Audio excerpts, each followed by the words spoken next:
Hi friends, എല്ലാവർക്കും Nimshas kitchenലേക്ക് സ്വാഗതം. ഇത് നമുക്കൊരു നല്ല ഹെൽത്തി ആയിട്ടുള്ളൊരു പറാട്ട തയ്യാറാക്കാനാണ്. അപ്പോൾ സോയ ചങ്ക്സ് പറാട്ടയാണ് തയ്യാറാക്കുന്നത്. സോയ കീമ പറാട്ട എന്ന് പറയാം നമുക്ക്. അപ്പോൾ സോയ ചങ്ക്സ് എന്നൊക്കെ പറയുമ്പോൾ നല്ല പ്രോട്ടീൻ റിച്ച് ആയിട്ടുള്ള ഒരു ഫുഡ് ഐറ്റം തന്നെയാണല്ലോ. അപ്പോൾ നമുക്കിത് എങ്ങനെയാണ് എളുപ്പത്തിൽ ഉണ്ടാക്കണേന്ന് നോക്കാം. സോയ കീമ പറാട്ടയ്ക്ക് വേണ്ടിയിട്ട് ഞാൻ ഇവിടെ സോയ ചങ്ക്സ് എടുത്തിട്ടുണ്ട് കേട്ടോ. അപ്പോൾ ഒന്നില്ലെങ്കിൽ നമുക്കിതുപോലുള്ള സാധാരണ സോയ ചങ്ക്സ് ഉണ്ടല്ലോ, റെഗുലർ സോയ ചങ്ക്സ് അതെടുക്കാം. അല്ലെങ്കിൽ ഇതുപോലുള്ള മിനി സോയ ചങ്ക്സ് ഉണ്ടല്ലോ, ചെറുത്, അതാണെങ്കിലും ഉപയോഗിക്കാം കേട്ടോ. അപ്പോൾ ഞാൻ 2 കപ്പ് സോയ ചങ്ക്സാണ് ഇതിന് വേണ്ടിയിട്ട് എടുത്തിരിക്കുന്നത്. ഇത് മതി. ഇനിയിപ്പോൾ ഈ ഒരു സോയ ചങ്ക്സിലേക്ക് നമുക്ക് നല്ല തിളച്ച വെള്ളം ഒഴിച്ച് കൊടുക്കണം. ഇതൊന്ന് മുങ്ങിക്കെടുക്കണ ഒരു രീതിയിലാണ് നമുക്ക് ഒഴിക്കേണ്ടത്. ഇതൊരു 5 മിനിറ്റോളം സമയം ഇതുപോലെ ഒന്ന് ഇരുന്നോട്ടെ കേട്ടോ. അപ്പോൾ ഇത് നല്ല സോഫ്റ്റായിട്ട് വന്നോളും. അപ്പോൾ ആ ഒരു സമയം കൊണ്ട് നമുക്കിതിന് വേണ്ട ഒരു ഗോതമ്പ് പൊടിയൊക്കെ ഉണ്ടല്ലോ, അതൊക്കെ ഒന്ന് കുഴച്ചെടുക്കാം. ഞാനിവിടെ ഇതിന് വേണ്ടിയിട്ട് ഗോതമ്പ് പൊടി എടുക്കുന്നത് 2 കപ്പ് അളവിലാണ്. ഇതിലേക്ക് ആവശ്യത്തിനുള്ള ഉപ്പിട്ട് കൊടുക്കാം. നന്നായിട്ട് ഈ ഉപ്പൊന്ന് എല്ലാവിടെയും ഒന്ന് മിക്സ് ചെയ്ത് കൊടുക്കാം. ഇനി ഇതിലേക്ക് നമുക്ക് വെള്ളം ഒഴിച്ചിട്ടൊന്ന് കുഴച്ചെടുക്കാം. ഒരുപാട് സോഫ്റ്റ് ആവും വേണ്ട, അതുപോലെ ഒരുപാട് ഹാർഡായിട്ടും വേണ്ട. ആ ഒരു രീതിയിലായിരിക്കണം ഇത് കുഴച്ചെടുക്കാം.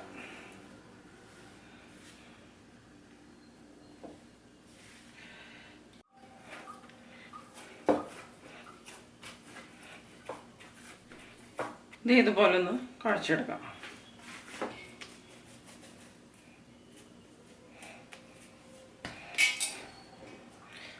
അപ്പോൾ കണ്ടില്ലേ, നമ്മുടെ ഈ ഡോ റെഡി ആയിട്ടുണ്ട്. ഇത് മാറ്റി വയ്ക്കാം. ഇനി നമുക്ക് സോയ ചങ്ക്സ് ഉണ്ടല്ലോ, ഇത് നമുക്കൊന്ന് ഊറ്റിയെടുക്കാം. ഇത് സോക്കായിട്ട് വന്നിട്ടുണ്ട് ആവശ്യത്തിന് തന്നെ.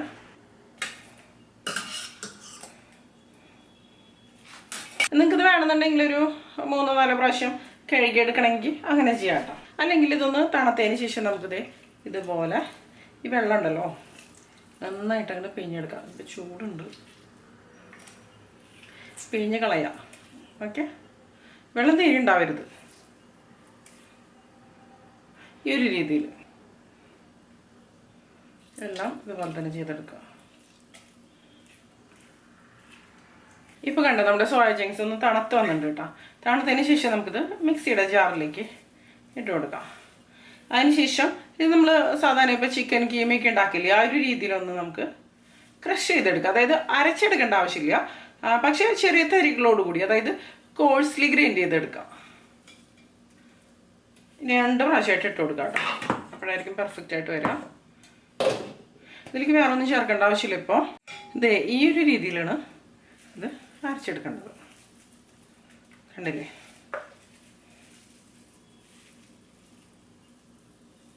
ഓവറായിട്ട് പേസ്റ്റായിട്ട് വന്നിട്ടുമില്ല. ഇനിയിപ്പോൾ ഞാനിവിടെ ഒരു വെജിറ്റബിൾ ചോപ്പറിലേക്ക് ഒരു സവാള, ഒരു മീഡിയം സൈസിലുള്ള ഒരു സവാള, ഒരു പച്ചമുളക്, ഒരു ചെറിയ കഷ്ണം ഇഞ്ചി മുറിച്ചത്, ഒരു 6 അല്ലി വെളുത്തുള്ളി, ഇത്രയും സംഭവങ്ങൾ നമുക്കിതിലേക്ക് ഇട്ട് കൊടുക്കാം.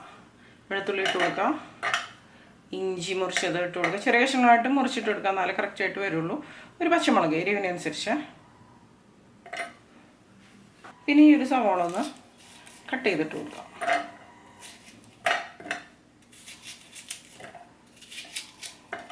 നമുക്കിത് എല്ലാം കൂടെ ചെറിയ കഷ്ണങ്ങളായിട്ട് മുറിച്ചെടുക്കണം.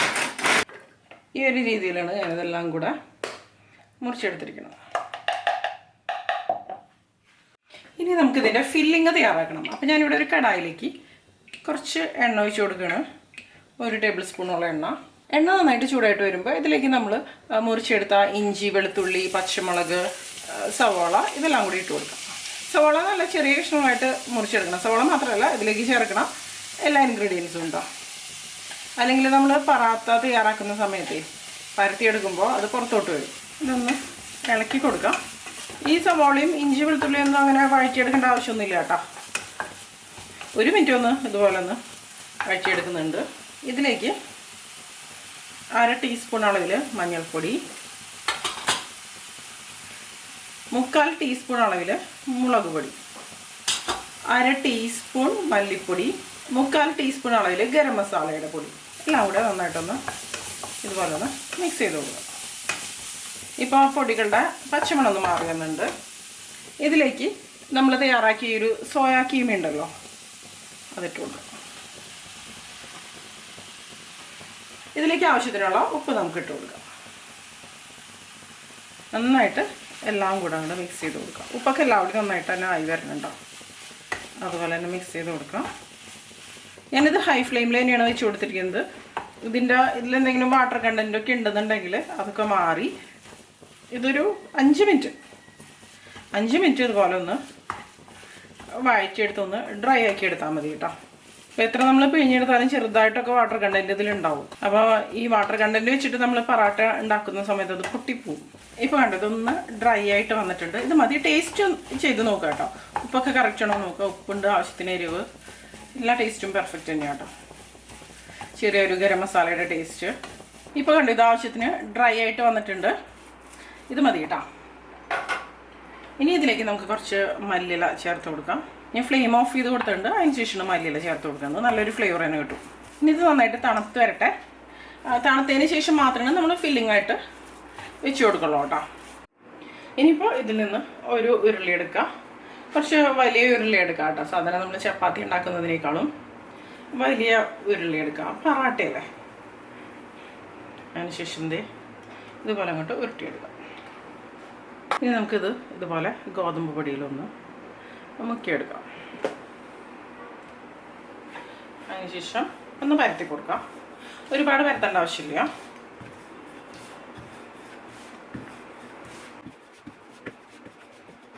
കുറച്ച് ഇതുപോലെ ഒന്ന് പരത്തിയെടുക്കാം. ഇത് കണ്ടോ, ഇപ്പോൾ ഈ കീമ നന്നായിട്ട് തണുത്ത് വന്നിട്ടുണ്ട്. ഇതിൽ നിന്ന് കുറച്ച് ഇതുപോലെ ഒന്ന് വെച്ച് കൊടുക്കാം. നമ്മൾ സ്ക്വയർ ഷേപ്പിലുള്ളൊരു പറാത്തയാണ് തയ്യാറാക്കുന്നത്. അത്യാവശ്യം നല്ല രീതിയിൽ ഫില്ലിങ് വെച്ച് കൊടുക്കണം കേട്ടോ. അപ്പോഴായിരിക്കും ടേസ്റ്റ് ആയിട്ട് വരും. ഇതുപോലെ ഒന്ന് ഷേപ്പ് ചെയ്ത് കൊടുക്കുക പതുക്കെ. അതിനുശേഷം കുറച്ച് വെള്ളം ഇതുപോലെ ഒന്ന് ഇവിടെ ആക്കി കൊടുക്കാം.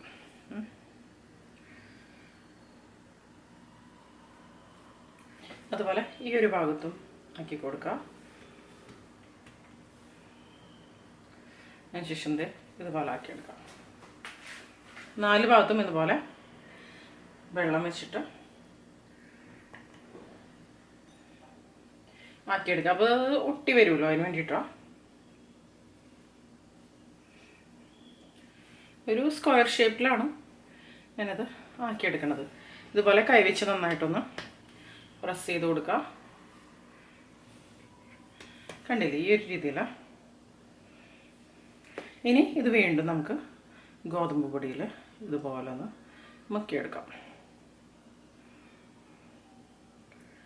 വശങ്ങളും ഒക്കെ മുക്കിയെടുക്കാം. ഓക്കെ.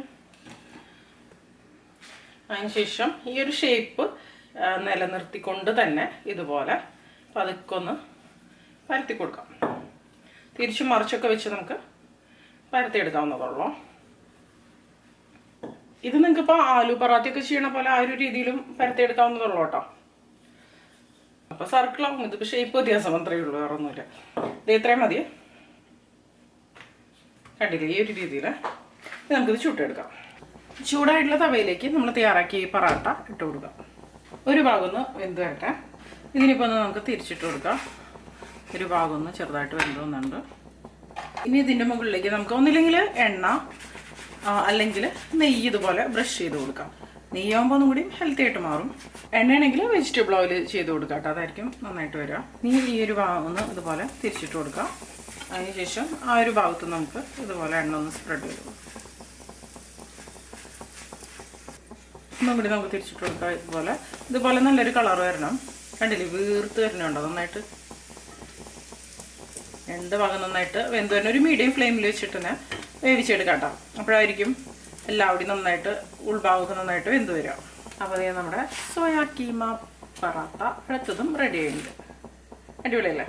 എല്ലാം ഇതുപോലെ തന്നെ ഉണ്ടാക്കിയെടുക്കാം. അപ്പോൾ നമ്മുടെ അതേ സോയാ കീമ പറാത്ത എല്ലാം റെഡി ആയിട്ടുണ്ട്. അടിപൊളിയല്ലേ? നമുക്കൊന്ന് കട്ട് ചെയ്ത് നോക്കിയാലോ. നല്ല ചൂടുണ്ട്. ഇപ്പം ഉണ്ടാക്കിയതാ.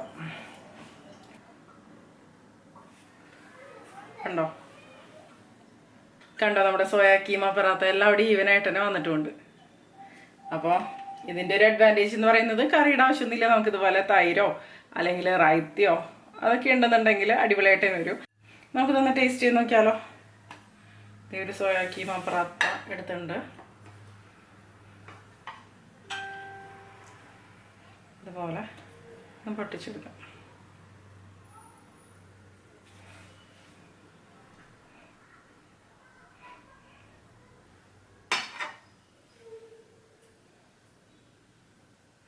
റൈത്ത കൂട്ടി കഴിക്കാം. ശരിക്കും ആ ഒരു സോയ ചങ്ക്സിൻ്റെ ഒരു ടേസ്റ്റ് തന്നെയാണ് ഇതിൻ്റെ ഒരു ഹൈലൈറ്റ്. അപ്പോൾ സോയ ചങ്ക്സ് ഒക്കെ ഇഷ്ടപ്പെടുന്നവർ തീർച്ചയായിട്ടും ഇഷ്ടപ്പെടുന്നുണ്ടോ. അപ്പോൾ എല്ലാവരും തയ്യാറാക്കി നോക്കുക. അതിന് ശേഷം നിങ്ങളുടെ അഭിപ്രായങ്ങളൊക്കെ പറയാം കേട്ടോ.